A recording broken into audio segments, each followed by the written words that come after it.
laisser la parole à ma colistière Sylvie, qui va vous parler de la démocratie. Bonsoir à tous et à toutes. D'autre part, oui, je voulais vous dire aussi que derrière moi, il y aura des diapositives qui vont passer, qui vont un petit peu expliciter mon propos. Voilà. 6 ans, c'est long. On a voté et puis après. Le citoyen n'a plus, qu'en de très rares occasions, la possibilité de s'exprimer. Et quand il le fait, lors de consultations, il a le sentiment que son avis n'est peu ou pas pris en compte. C'est que nous sommes actuellement en mode de démocratie représentative, où nous confions à l'équipe municipale et en premier lieu au maire le soin de gérer les affaires pour la durée de son mandat, par ailleurs renouvelable. Et on sait qu'à Castelnau, il a été souvent renouvelé. Ainsi, malgré le nombre et la diversité des partis, nous assistons à la professionnalisation du politique, au désintérêt de la population pour la chose publique et déplorons, au moment des élections, une abstention importante, tout en entendant l'insatisfaction de nombreux Castelnauviens sur l'évolution de notre ville. Alors, que faire pour revitaliser la démocratie à Castelnau ? Il est nécessaire d'instaurer une forme de partage et d'exercice du pouvoir informée et active, fondée sur le renforcement de la participation du citoyen à la prise de décision politique, en s'appuyant par exemple sur de grands comités de quartier, indépendants, à l'initiative des habitants et des associations. Il faut également consulter la population sur les grands projets. Comment procéder, me demanderez-vous? Eh bien, je vais vous le dire. Tout d'abord, organiser une réunion publique au cours de laquelle les conseillers pour ou contre, quel que soit leur nombre, disposeront du même temps de parole pour exposer leurs arguments. Filmer ces débats, les rendre publics sur le site de la mairie et les résumer dans le Castelnau Mag. Après un délai d'1 mois environ, consulter les citoyens, établir un cahier des charges en fonction des remarques exprimées et tenir compte de leur avis avant de décider. Pour terminer, quelques exemples où ce dispositif aurait eu ou aura toute sa place. Distribution de l'eau, par exemple, système privé ou public. Passage de l'agglo à la métropole. Construction du centre Chiasma en lieu et place de la salle des rencontres où nous nous trouvons ce soir. Il est bon par ailleurs à ce stade de rappeler que seul Claude Privat a voté contre cette dépense de 8 millions d'euros. Pour conclure, la démocratie citoyenne, loin de s'opposer au fondement de la représentation, se révèle être une forme complémentaire de partage des décisions, conservant l'importance de l'élu, mais associant plus largement et plus directement les citoyens à l'élaboration de l'intérêt général. Je vous remercie et cède la parole à Laurence qui va vous parler solidarité. Voilà, bonsoir. Je suis contente d'être avec vous ce soir.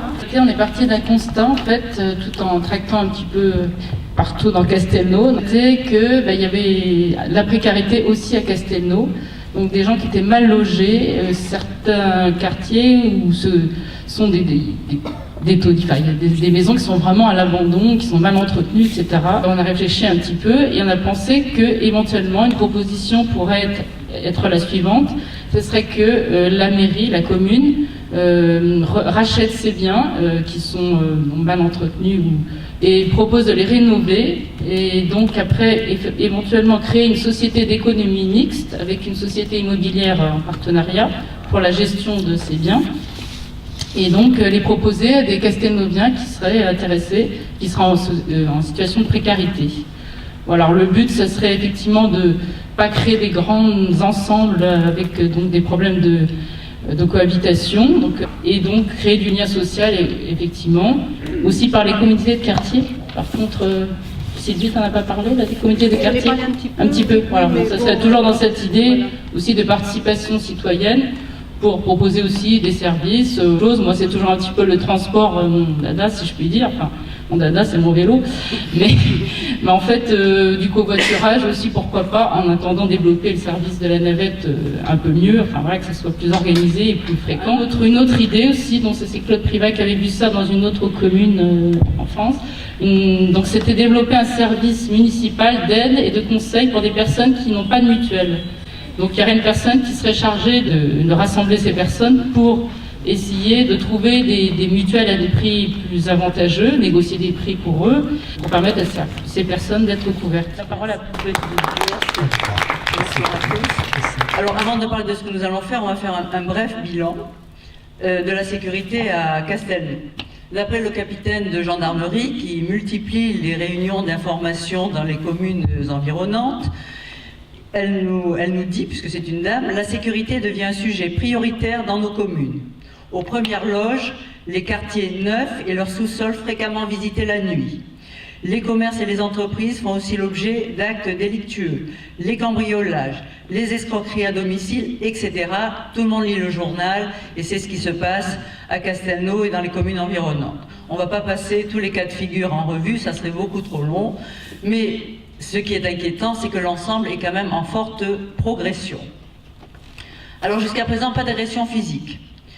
Je dois avouer que c'est un peu en contradiction avec ce que nous avons entendu lors de nos rencontres avec les habitants. Quand on va tracter, on nous a dit qu'il y avait eu des agressions physiques. Mais a priori, il n'y aurait pas eu de plainte.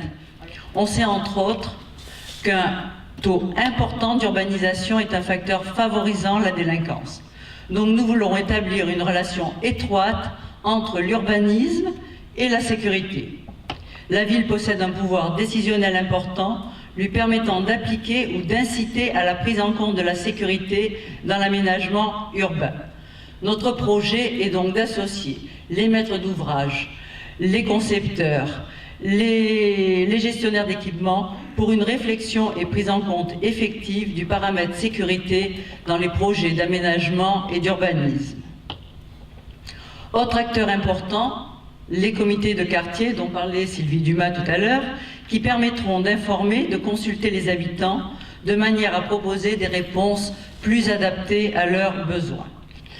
D'autre part, nous voulons également développer la vidéoprotection, qui elle aussi a un rôle dissuasif, qui permet un déploiement des forces de l'ordre plus rapide et plus approprié, et qui facilite aussi l'élucidation des délits et des ordres. Voilà, je vous remercie, je vais passer la parole.